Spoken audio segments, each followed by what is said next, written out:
ተመልካቾቻችን ሚያዝያ 28 2018 ዓ.ም በአፍሪካ ቀንድ በኢትዮጵያ ያለው አጠቃላይ ፖለቲካዊ ተለዋዋጭ ሁኔታ በየ24 ሰዓቱ አዳዲስ ጉዳዮችን እያስተናገደ ነው የሚገኘው። ከዚህ ጋር በተያያዘ የ30 ዓመታት የዲፕሎማሲ ጉዞን የሚቀይር ውሳኔ ተሰምቷል። ይህ ጉዳይ በተመለከተ በተለይ በምስራቅ አፍሪካና በአፍሪካ ቀንድ አዳዲስ ክስተቶችና ወታደራዊ የኃይልና ዲፕሎማሲ አስተላልፎችን ሊፈጥር ይችላል። በትናንትናው ዕለት በትግራይ መቀሌ እንግዲህ ከ6 ዓመታት በኋላ እንደገና የህወሓት ቡድን ወደ ስልጣን መመለሱን በይፋ አረጋግጧል። የፕሪቶሪያ የሰላም ስምምነትም በይፋ መፍረሱ ታውቋል። እንግዲህ የፕሪቶሪያ የሰላም ስምምነት በደም አፋሳሽ ጦርነትን አስቆሟል የተባለው የፕሪቶሪያ የሰላም ስምምነት በይፋ መፍረሱ ነው የተገለጸው። ይህንን ተከትሎ በአፍሪካ ቀንድ ጭምር ምን ሊመጣ ይችላል? ሱዳን ከኢትዮጵያ ባህር ዳርና ሶሳ ተነሱ የተባሉ ድሮኖች ጥቃት ፈጽመውብኛል ካለች በኋላ አሁን አዲስ ወታደራዊ ስምሪቶች አሉ። በተለይ በቤኒሻንጉል ቀጠና አዳዲስ መረጃዎችን ይዣለሁ። እነዚህን ጨምሮ የተለያዩ መረጃዎችን በዚህ ሰዓት የምትሰሙ ይሆናል። ለዚህ ደግሞ በአማራ ክልል 3ኛ ዓመቱን የያዘውን የቀጠለው ጦርነት በተመለከተም ያሉ የግንባር ዝርዝር መረጃዎችን አደርሳለሁ። በተለይ ደግሞ ከሱዳን ጋር ያለው አዲሱ ግንባር እንግዲህ እየጨመረ መጥቷል። ወደ ሱዳን እና ወደ አፍሪካ ቀንድ ከዩናይትድ አረብ ኤሚሬትስ ከፍተኛ የጦር መሳሪያ እየተጫነ ነው የሚገኘው። በ24 ሰዓታት የበረራ መረጃዎች እንደሚታየው ወደ ኢትዮጵያ እንዲሁም ደግሞ ወደ አፍሪካ ቀንድ ከፍተኛ የጦር መሳሪያ ከቱርክና ከዩናይትድ አረብ ኤሚሬትስ እየተጓጓዘ ነው የሚገኘው። እንግዲህ ጦርነት በአፍሪካ ቀንድ በሱዳን እርስ በርስ ጦርነት፣ በኢትዮጵያ በአብዛኛው እርስ በርስ ጦርነት እንዲሁም ደግሞ በሶማሊያም እርስ በርስ ጦርነት የሚያገለግል የጦር መሳሪያ ነው ወደዚህ ቀጠና በብዛት እየገባ የሚገኘው። እንግዲህ ከኢትዮጵያ የእርስ በርስ ጦርነት የሚተርፍ መሳሪያ ካለ ደግሞ እንደዚሁ ወደ ሱዳን ይተላለፋል። በባህር ዳር ከፍተኛ የሆነ የድሮን ክምችት መኖሩን እንደዚሁ የሳተላይት የመረጃ እና ወታደራዊ ምንጮች እየገለጹ ነው የሚገኙት። ከባህር ዳር ተነስተዋል የተባሉ ድሮኖች የካርቱም አየር ማረፊያና የሱዳን ብሔራዊ ጦር የጦር መሳሪያ ሎጂስቲክ ማዕከላት አውድመዋል። ጉዳይ መነጋገሪያ ሆኗል። ከአሁን በፊት ከሞቃዲሾ ከሶማሊያ ቀጠና በተለይ ከሶማሊላንድ ተነስተዋል የተባሉ ድሮኖች ከአሁን በፊት ፖርት ሱዳን በከፍተኛ ሁኔታ ማውደማቸው ይታወቃል። የአሁኑ ጉዳይ እንግዲህ ወደ ኢትዮጵያ የራሱን አጸፋ ምላሽ ይዞ እየመጣ ነው የሚገኘው። እንግዲህ ሱዳን ጦርነት ራሱን ችሎ የሱዳን ጦርነት አልሆነም፣ የኢትዮጵያ ጦርነት ራሱን ችሎ የኢትዮጵያ ጦርነት አልሆነም። ሁለቱም ሀገራት አንዱ በአንዱ ጉዳይ በቀጥታና በተዘዋዋሪ ይገኛሉ። ይህንን ተከትሎ እንግዲህ ከላይ ያለችው ኤርትራን በተመለከተ የወጣው መረጃ ቀጠናዊ ሁኔታዎችን ወዴት ይወስዳቸዋል የሚለውንም በሰዓት አደርሳችኋለሁ። እየተከታተላችሁ አላችሁ የምትቆዩ ነው በአክብሮት የምጋብዛችሁ። ሀሳብ አስተያየት ቢኖራችሁ ጥቆማ ዜናችን መልእክት ላይ ታደርሱ ትችላላችሁ። እያደረሳችሁ ስለሆነ በእጅጉ ነው የማመሰግነው። በተለያዩ አካባቢዎች አሉ በተለይ አካባቢያዊ በደሎችን በአርሶ አደሮች መሳሪያ ላይ የመንግስት ታጣቂዎች የሚፈጽሙትን እንዲሁም ደግሞ አንዳንድ የፋኖ አባላት ደግሞ የግል መሳሪያ ያላቸው አርሶ አደሮች ጋር በተያያዘ ከመሳሪያ አስተዳደር ጋር በተያያዘ እየተፈጠረ ያሉ ዝግቦችን በተመለከተ ከብዙ አካባቢዎች እንደዚሁ መልእክቶችን አድርሳችሁኛል፣ እመለስባቸዋለሁ። አሁን ወደ ያስኳቸው ዋና ዋና መረጃዎች ነው የሚሄደው። እንግዲህ አድማጭ ተመልካቾቻችን በደንብ እንደምትከታተሉት በአፍሪካ ቀንድ በተለይ በምስራቅ አፍሪካ ያለው አጠቃላይ ወታደራዊ ፖለቲካዊ ሁኔታ ተለዋጭ ነው። ከዚህ አንጻር እንግዲህ በተለይ ዛሬ ከወደ አሜሪካ የተሰማው መረጃ ለአስመራ ትልቅ እፎይታ የሚሰጥ ዜና ነው። ይሄ ዜና እንግዲህ ወደፊት በአፍሪካ ቀንድ ላይ የሚኖረው ተጽዕኖ ምን ይሆናል የሚለውን አብረን የምናየው ይሆናል። ዛሬ ሮይተርስ ይዞት በወጣው ዘገባ ከ30 ዓመታት በኋላ አሜሪካ ከኤርትራ ጋር ያላትን ዲፕሎማሲያዊ ግንኙነት ልታሳድግና ግንኙነቱን ልትጀምር መሆኑና አሜሪካ በኤርትራ ላይ ጥላቸው የነበሩ ማዕቀቦችን ለማንሳት አሜሪካ እንደዚሁ እያጤነች ነው የሚል መረጃ ወጥቷል። ጆርናል ስትሬት ከቀናት በፊት ይዞት የወጣው ዘገባ ዛሬ ዛሬ ሮይተርስ ደግሞ ከአሜሪካ ባለስልጣናት ከቀረቡ ሰነዶች ላይ ተመልክቻለሁ በሚል ይዞ ወጥቷል። እንግዲህ አሜሪካና ኤርትራ ዲፕሎማሲያዊ ግንኙነታቸው የሚጀምር ከሆነና በቀጠናው ያለው አጠቃላይ ሁኔታ በተለየ ሁኔታ ወዴት ሊወስደው ይችላል የሚለው ብዙዎቹ ቀጠናዊ ወታደራዊ ዲፕሎማሲያዊ ተንታኞች ጥያቄ ነው የሚሆነው። ይህም እንግዲህ ከሰነዱ ላይ ሮይተርስ ተመልክቻለሁ ባለው ዘገባ ኢትዮጵያ በኃይል ጭምር ወደብ ለማግኘት የምታደርገውን እንቅስቃሴ እንድታቆም በተደጋጋሚ እንደተነገራት በሰነድም ጭምር ማስጠንቀቂያ እንዲሰጣት የሚገልጽ መረጃ። በተመሳሳይ እንደዚሁ ኤርትራ በሌሎች ሀገራት በኢትዮጵያ ጉዳይ እንዲሁም ደግሞ ኢትዮጵያ በኤርትራ ጉዳይ የሚገቡትን ጣልቃ ገብነትም እንዲያቆሙ በአሜሪካ በሰነዱ በኩል እንደተነገራቸው ሮይተርስ ዘግቧል። ለኢትዮጵያ እንግዲህ አሜሪካ ማስጠንቀቂያ እየሰጠችው ከባለስልጣናት ሰምቻለሁ ያለው ሮይተርስ ኢትዮጵያ በኃይል ወደብን ለመቆጣጠር የምታደርገውን እንቅስቃሴ እንድታቆም ነው አሜሪካ አስጠንቅቃ የነበረው። በሌላ በኩል ኤርትራም በኢትዮጵያ ውስጥ ጉዳይ የምትገባውና እንዲሁም ደግሞ ኢትዮጵያ በኤርትራ የውስጥ ጉዳይ ጣልቃ የሚያስገቡትን አንዱ ባንዱ በዚህም በኩል እንደዚሁ ማስጠንቀቂያ እንደሰጣቸው ተሰምቷል። ሮይተርስ ተመልክቻለሁ ባለው ሰነድ ላይ ዶናልድ ትራምፕ በኤርትራ ላይ የጣሉ ማዕቀቦችን ለማንሳት እቅድ እንዳላቸው ነው የገለጸው። እንግዲህ ጊዜው መቼ እንደሆነ በትክክል አልታወቀም። ይሄ የአሜሪካ ውሳኔ የአፍሪካ ቀንድ አጠቃላይ ቀጠናዊ ወታደራዊ ፖለቲካዊ ሁኔታዎችን ሙሉ በሙሉ ሊለውጥ የሚችል እንደሆነ ነው እንግዲህ ሮይተርስም ጭምር እየዘገበ የሚገኘው። የአሜሪካው ፕሬዝዳንት ዶናልድ ትራምፕ ከ30 ዓመታት በኋላ በአፍሪካ ቀንድ የነበረውን በተለይ የኤርትራን ቋሚ ፖሊሲና አሜሪካ ደግሞ በማዕቀብ ላይ በኤርትራ ላይ እየደራረበች ስትለው የነበረውን ፖሊሲ ከኢትዮጵያ አንጻር እንግዲህ ምን አይነት ውጤቶች ሊያስከትል ይችላል የሚለው አብሮ የሚታይ ነው የሚሆነው። በተለይ የብልጽግና እንግዲህ በተደጋጋሚ በሚዲያም በወታደራዊ እንቅስቃሴም ቀይ ባህርና አሰብን እያለ ለሚያነሳው ጥያቄ የአሜሪካና የኤርትራ ወታደራዊ ዲፕሎማሲያዊ ጉዳይ መጀመር ከላይ የተሰጡት ማስጠንቀቂያዎችን ጨምሮ ምን አይነት አንድምታ ይኖረዋል የሚለው እንግዲህ ወደፊት ከሚታዩ ክስተቶች መካከል ይገኛሉ። ባለፈው የንን ዘገባ ተከትሎ ጌታቸው ረዳ ይሄ በቅርብ የሚፈጸም አይደለም፣ ተረጋጉ፣ ይልቁንስ ከኢትዮጵያ ጋር ግንኙነታችሁን አጠንክሮ የሚል እንደዚሁ መልእክት ማስተላለፉ ይታወቃል። ያው የምስራቅ አፍሪካ ጉዳይ አማካሪ ነው አብይ አህመድ። ያም እንግዲህ ዛሬ በተለይ በኤርትራና በጅቡቲ በኤርትራና በኢትዮጵያ በኤርትራና በሶማሊያ እንዲሁም ደግሞ በኤርትራና በየመን እንዲሁም ደግሞ በኤርትራና በሱዳን ያለው አጠቃላይ ሁኔታ አሜሪካ ጉዳዩን ወደ ዲፕሎማሲያዊ ደረጃ የምታሳድገው ከሆነ ምን ቅርጽ ሊይዝ ይችላል የሚለውና በተለይ ከኢትዮጵያ አንጻር እንግዲህ የተለያዩ ክስተቶች መከሰታቸው አይቀርም። እንግዲህ ከ30 ዓመታት በኋላ የአሜሪካ የኤርትራ የፖሊሲ ለውጥ ተደርጎ ይታያል። ይህ እንግዲህ በተለይ ከቀይ ባህር ቀጠና ከሆርሙዝ ቀጠና እንዲሁም ደግሞ ካለው የመካከለኛው ምስራቅ ቀጠናና የሰሞኑ የኢራን ዘመቻ አንጻር የተለያዩ አንድምታዎችና እይታዎች አሉት። በዚህ በኩል የአሜሪካ ወዳጅ የምትባለው እስራኤል አሁን ከኢትዮጵያ ጋር ከፍተኛ የሆነ ወታደራዊ ስምምነት ውስጥ ነው የምትገኘው። እስራኤል ደግሞ በተደጋጋሚ እንደዚሁ ኤርትራን ስትወነጅል ነው የቆየችው። የእስራኤልና አሜሪካ በኤርትራ ላይ የተለያየ አቋም ይዘው ይቀጥላሉ የሚለው ጉዳይ እንደዚሁ ራሱን ችሎ የሚነሳ ጉዳይ ቢሆንም ወደፊት ከሚታዩ የአፍሪካ ቀንድ ክስተቶች መካከል አንዱ ይሄ ይሆናል። በኢትዮጵያ ላይ የሚኖረውን አጠቃላይ በአፍሪካ ቀንድ በቀይ ባህርና ተዛማጅ የጂኦፖለቲካዊ ጉዳዮች ላይ ምን ጉዳይ ሊኖረው ይችላል የሚለውን ልትጨምሩ ትችላላችሁ አድማጭ ተመልካቾቻችን። በተለይ የዘርፉ ባለሙያዎች ወደ መቀሌ የሚወስደን መረጃን ማስከተለው በመቀሌ ትናንትና ደብረጽዮን ያደረጉትን የመፈንቅለ መንግስትና የቀድሞ ምክር ቤትና አስተዳደር መመለስ ተከትሎ ልደቱ አያሌው በቅድሚያ ለሰላም በሚል ባለ ሁለት ገጽ ጽሁፍ ልቋል። ልደቱ አያሌው በላከው ጽሁፍ ላይ እንግዲህ የተለያዩ ጉዳዮችን አንስቷል። ህወሓት ለፕሪቶሪያው ስምምነት መፍረስ የፌዴራል መንግስቱ በተደጋጋሚ ተጠያቂ የሚያደርገውን ውንጀላ ነው የልደቱ ወረቀት እየደገመው። እንግዲህ ህወሓት በተደጋጋሚ የፌዴራል መንግስቱ የፕሪቶሪያው ሰላም ስምምነት እንዲፈርስ ራሱን ሚና ሲጫወት ቆይቷል በሚል ህወሓት የያዘውን አቋም ልደቱ ደግሟል። ልደቱ የፌዴራል መንግስቱ በታጣቂዎችን በአፋር በማደራጀት የትግራይ ታጣቂዎችን እንዲሁም ደግሞ እውቅና በመንፈግ እኔ የተደራደርኩት ከነጌታቸው ነው እንጂ ከነደብረጽዮን ጋር አይደለም በሚል እውቅና በመንፈግ ውስጣዊ ክፍፍልና የኃይል አሰላለፍ በመፍጠር ለማዳከም ስምምነቶችን በመጣስ እንደዚሁ ለፕሬዝዳንቱን ብቻውን በመምረጥ ያለ ስምምነት በኢንተርኔት ፕሬዝዳንት ምረጡ በሚል በመቀለድ ይህንን እያደረገ የፌዴራል መንግስቱ የፕሪቶሪያ ሰላም ስምምነት እንዲጣስ አድርጎታል። ህወሓትም ምክር ቤቱን ሊመልስ ስልጣኑን ሊቆጣጠርና መፈንቅለ መንግስት ሊያደርግ ይጠበቅ ነበር ሲል ልደቱ ቀጥታ ድጋፉን ሰጥቷል። ልደቱ ህወሓት ይህንም እንኳንም መፈንቅለ መንግስቱን አደረገ በሚል ይዘት ባለው ጽሁፉ ላይ ይህን ስልጣን ተቆጣጥሯል፣ ስለዚህ ሊያደርገው የሚጠበቅ ጉዳይ ነው ሲል ነው ልደቱ እንግዲህ በይዘት ደረጃ በጽሁፉ ላይ ያሳወቀው። ልደቱ ቀጥሎ የሚመጣውን ጉዳይ በተመለከተ እንግዲህ ጦርነት እንዳይመጣ አሁን የፌዴራል መንግስቱ ኃላፊነቱን ሊወጣ ይገባል ሲል በደብዳቤው ይጠይቃል። በአስቸኳይ ለድርድር ሊቀመጡ ይገባል። ህወሓት የሚገባውን የትግራይን የፖለቲካ ወንበር ይዟል፣ ስለዚህ አሁን ድርድር መቀመጥ አለባችሁ ነው እያለ ያለው ልደቱ።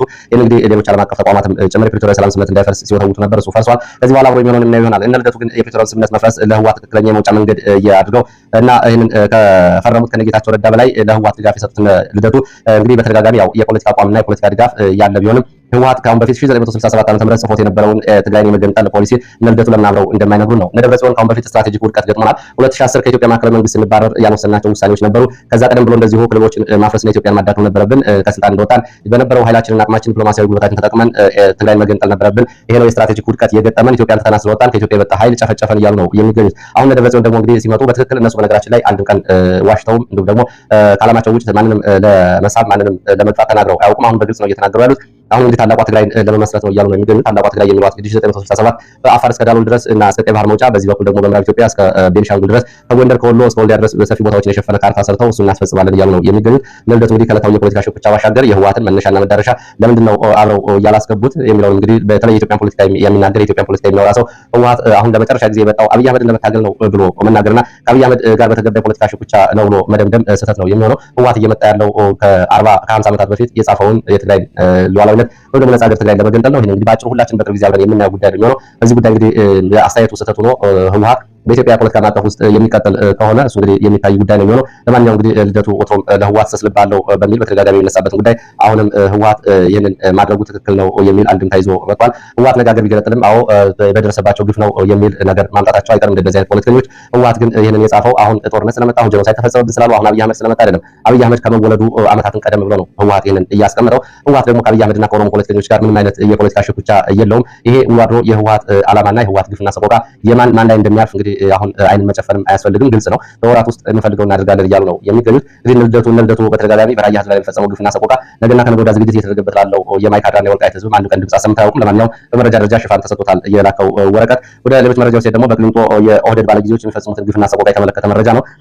ባለፈው ከጥቅምት ከካናዳ ወደ ኢትዮጵያ ቤተሰቦችን ለመጠየቅ የመጣውን እሱ ባለው በለጠ እንግዲህ ቦሌ አየር ማረፊያ 2018 ጥቅምት ላይ ከተያዘበት ጊዜ ጀምሮ የተለያየ ግፍና ሰቆቃ ማንነቱ መሰረት ያደረገ ድብደባ፣ ምርመራ በሚል በእስር ቤቶች ማንነት ተኮር ጥላቻ እንዲሁም ደግሞ ቅስም ሰበራ የሚመስሉ ስድቦች እየተፈራረቁ ድብደባዎች እንደተፈጸሙበት መረጃዎች ገልጸዋል። እንግዲህ ከእስር ቤት የመጡ መረጃዎች እንደሚያሳዩት ካናዳ ከቶሮንቶ ወደ ባህር ዳር መጥቶ ቤተሰቦችን ጠይቆ ሲመለስ አዲስ አበባ ቦሌ ኤርፖርት ላይ ተይዞ ወደ እስር ቤት የተወሰደው እሱ ባለው በለጠ አሁንም በእስር ላይ ይገኛል። እንግዲህ በደህንነቶች ተይዞ ወደ እስር ቤት ከተወሰደ በኋላ ማንነቱ መሰረት ያደረገ አስቀያሚ ክብረነክ እና አጸያፊ ስድቦች እንደተሰደበ ነው መረጃዎች የሚያሳዩት። ከነዚህ መካከል እናንተ የሚልክ ዘር በሚል እንግዲህ የሚልክን አሁን በህይወት እንዳለ አድርገው የሚሳደቡት የኦህዴድ የአኖሌ የፖለቲካ ስድቦች ናቸው እያደረጉ ያሉት። ለማኝ፣ ዘረኛ፣ ቆማጣ የሚሉ አይነትን ስድቦችንም ጭምር እንደተሳደቡ ነው መረጃዎች የሚያሳዩት። አዲስ አበባን አቆሻችኋት ነበረ፣ እኛ ግን አሁን እያጸዳናት ነው። ከተማውን ብቻ አይደለም የምናጸዳው እናንተንም እናጸዳችኋለን። እስኪ ሚልክ መጥቶ ያድናችሁ ምን ታመጣላችሁ በሚል ማሰቃየት እንደፈጸሙ እነዚህ ንግግሮች ጭምር እየተናገሩ አራስ ወይ ደግሞ እንግዲህ ጫና እንዳደረጉ ነው መረጃ የሚያሳየው።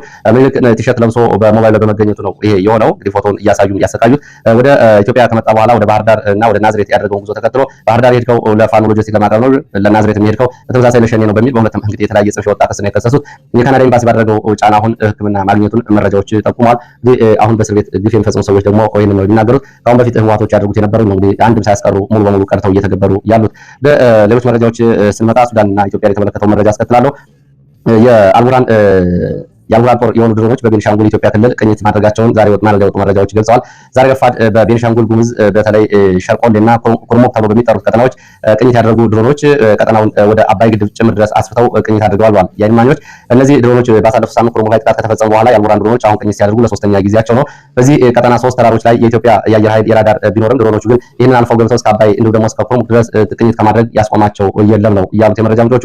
የሱዳን ብሔራዊ ጦር እንግዲህ ትናንትና በቃል አቀባዩ በኩል ከኢትዮጵያ ባህር ዳር የተነሱ ድሮኖች የካርቱም አየር ማረፊያና ወታደራዊ ሎጂስቲክ ማዕከላትን መጥተዋል በሚል ትናንት መግለጫ ማውጣቱ ይታወቃል። የኢትዮጵያ ውጭ ጉዳይ ሚኒስትር ይሄ የተላላኪዎች በሚል ግብጽን ከጀርባ አድርጎ መግለጫ መስጠቱና ጉዳዩን ማስተባበሉ ይታወቃል። የሱዳን ጦር እንግዲህ አጸፋ ምላሽ ይሰጣለሁ በሚል ዛቻ እያሰማ ነው የሚገኘው። የዛሬው የቀጠናው የድሮኖች ቅኝት ከዚህ ጋር የተያያዘ ነው ወይስ አይደለም የሚለው እንግዲህ በዝርዝር አልታወቀም። ይህ ከባህር ዳር ተነስተዋል ድሮኖች ለተባለው የሱዳን ጦር የድሮን ስምሪት እየሰጠው በቤኒሻንጉል ሸርቆሌና ኩርሙክ ተብሎ በሚጠሩ አካባቢዎች እንደሆነ ነው መረጃዎች ያሳዩት። ዛሬ ማለዳ ድሮኖቹ ቅኝት ያድርጉ እንጂ የተፈጸመ ጥቃትም ሆነ የተሰማ ፍንዳታ የለም ሲሉ ነው የመረጃ ምንጮች የገለጹት።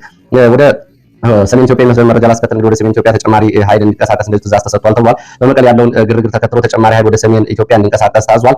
ይህንን እንግዲህ በተመለከተም አብሮ ወታደራዊ ትእዛዝ መሰጠቱንም ራያ አካባቢ የወጡ ወታደራዊ መረጃዎች ይጠቁማሉ።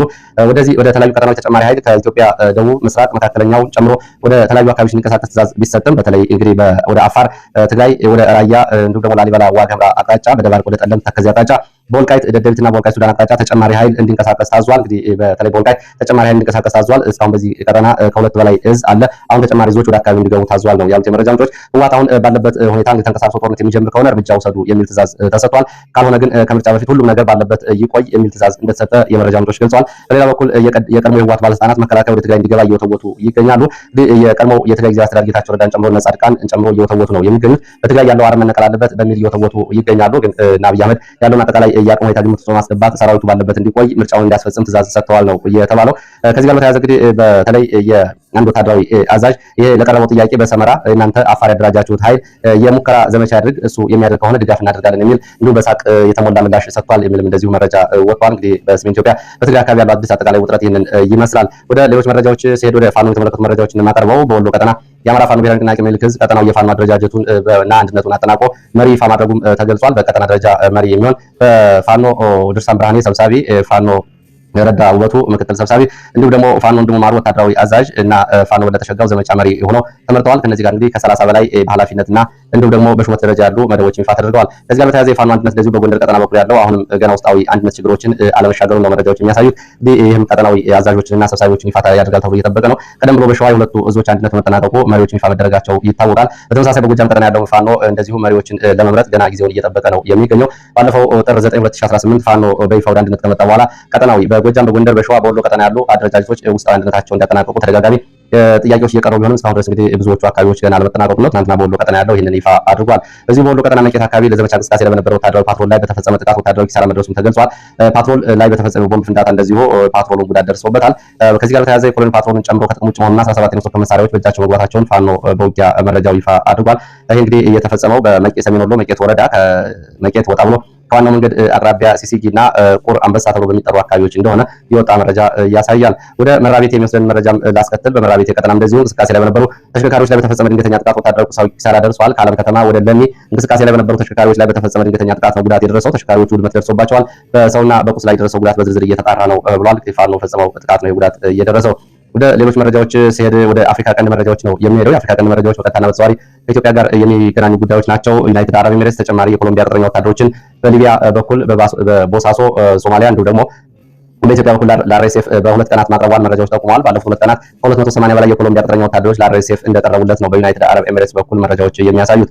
ሌላው ዩናይትድ አረብ ኤሚሬትስ የተነሱ የጦር መሳሪያ የጫኑ አውሮፕላኖች አልአሪፋ ተብሎ ከሚጠራው የአየር ማረፊያ ወደ አዲስ አበባ የጦር መሳሪያ ጭነው ትናንትና አመሻሹን በረራ ማድረጋቸው መረጃዎች ገልጸዋል። በተመሳሳይ ከግብጽ ካይሮ ሁለት የጭነት አውሮፕላኖች የጦር መሳሪያ ጭነው ወደ ፖርት ሱዳን ለአልቡራን ጦር የጦር መሳሪያ ማራገፋቸውንም ትናንትና ሚያዝያ 27 2018 አመሻሹን የወጡ መረጃዎች ያሳያሉ። ቱርክ አየር ኃይል እንደዚሁ ኤ400ኤች የተባሉ አትላስ ማጓጓዣ ከቱርክ ወደ ሞቃዲሾ የጦር መሳሪያዎችን ትናንትና መሻሹን ማራገፉን የወጡ መረጃዎች ያሳያሉ። በተመሳሳይ ከቱርክ ወደ ብዙ የአፍሪካ ሀገሮች በትናንትናው ዕለት በርካታ የጦር መሳሪያዎች መጫናቸው መረጃው ያሳያል። ከቱርክ ወደ ሩዋንዳ፣ ከቱርክ ወደ ናይጄሪያ እንዲሁም ደግሞ ከቱርክ ወደ ኡጋንዳ ጭምር ተከታታይ የጦር መሳሪያዎች መጓጓዛቸውን የወጡ መረጃዎች ያሳያሉ። ሌላው ዩናይትድ አረብ ኤሚሬትስ ወደ ቻድም እንደዚሁ የጦር መሳሪያ አጓጉዛለች። ከዩናይትድ አረብ ኤሚሬትስ ቱርክ ሰራሽ ቱርክ ሰራሽ የጦር መሳሪያዎችም እንደዚሁ ወደ ቡርኪና ፋሶም ተጓጉዘዋል ተብሏል። ዩናይትድ አረብ ኤሚሬትስ ወደ ባህር ዳር የጦር መሳሪያ ጭነቶች ማጓጓዟንም እንደዚህ ወጡ መረጃዎች ያሳያሉ። በሁለት ቀናት ሁለት አውሮፕላኖች በቀጥታ ከዩናይትድ አረብ ኤሚሬትስ ወደ ባህር ዳር የጦር መሳሪያ ስለማራገፋቸው የሚገልጹ መረጃዎች ወጥተዋል። ቱርክ ሰራሽ ባይራክታር ተብሎ የሚጠሩ ድሮኖች ባህር ዳር ቲቪ2 ባይራክታር ተብሎ የሚጠሩ ድሮኖች ባህር ዳር እንደዚሁ እየተከማቹ ስለመሆናቸው እንደዚህ ወታደራዊ መረጃዎች ገልጸዋል። ዩሲኤቪ ተብሎ የሚጠሩ ድሮኖች ባህር ዳር የተከማቹ ከሱዳን ካለው ውጥረት ጋር ይዩት፣ በአማራ ክልል ካለው ጦርነት እንዲሁም ደግሞ በትግራይ ካለው አጠቃላይ ውጥረት ጋር የተያያዘ ይሆን የታወቀ ነገር የለም። እነዚህ እንግዲህ ከአሁን በፊት ውጤታማ ናቸው የተባሉ ባይራክታር ቲቪ2 ተብሎ የሚጠሩ ድሮኖች ናቸው ወደ ባህር ዳር እየተጓጓዙ ነው እና ባህር ዳር እየተከማቹ እንደሆነ መረጃዎች የገለጹት። ለሰዓት ያስኳቸው መረጃዎች እና ተዛማጅ ዲፕሎማሲያዊ ወታደራዊ ማብራሪያዎችም እነዚህ ይመስላሉ።